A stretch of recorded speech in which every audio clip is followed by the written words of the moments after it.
இப்போ உங்களுக்கு பாரதியார் பாரதியார் பற்றி நிறையா சொல்லியிருக்கிறோம்.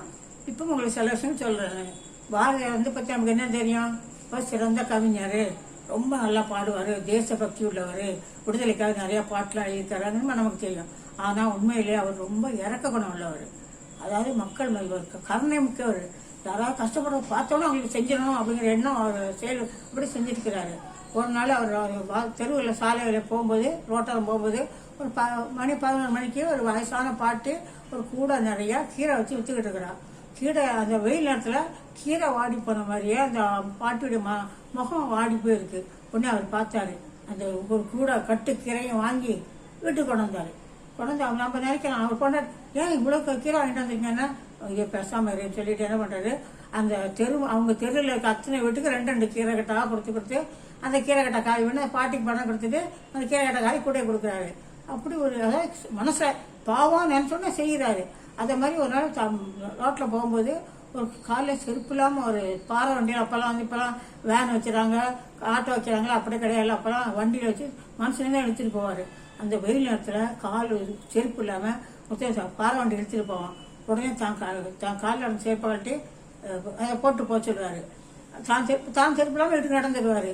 அப்புறம் அதே மாதிரி இன்னொரு நாளே ஒருத்தர் இந்த காய் விற்பாங்கல்ல தள்ளுவண்டியில், அந்த தள்ளுவண்டி வைக்கிறவர் ஒரு கிழிஞ்ச வேஷ்டியை கட்டிட்டு கிழிஞ்ச துண்டை கட்டிக்கிட்டு போகிறப்போ ஒரு தலைப்பா கட்டி, அப்போல்லாம் அவரெல்லாம் அந்த காலத்துல நல்லா தர்க தலைப்பா கட்டியிருப்பாங்க.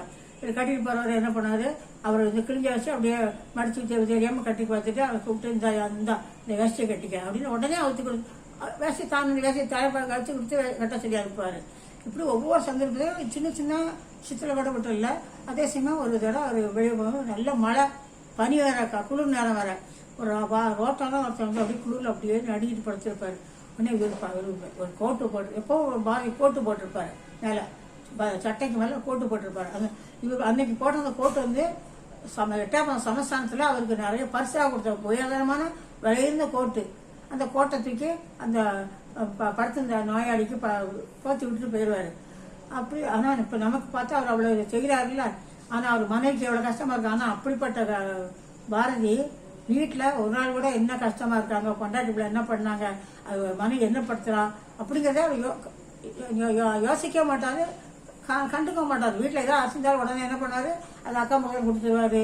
அல்லாட்டி அவர் பழகிக்காரில் காக்கை குயில் வெங்க ஜாயின்னு அவர் அந்த அவள் அம்மா அந்த அவருடைய மனைவி செல்லம்மாள் கஷ்டத்தில் என்ன பண்ணுவா, அக்கா முகத்தில் காசு அங்கே வச்சிருக்க கூட எடுத்து என்ன பண்ணுவார், காக்கா குழிக்கெல்லாம் போயிட்டு அவள் திட்டுவா, நம்ம பிள்ளைலாம் பட்டினி கிடக்கு இப்படி பண்ணுறீங்கிறப்போ அது பாரு எவ்வளோ சந்தோஷமா சாப்பிடுவாரு.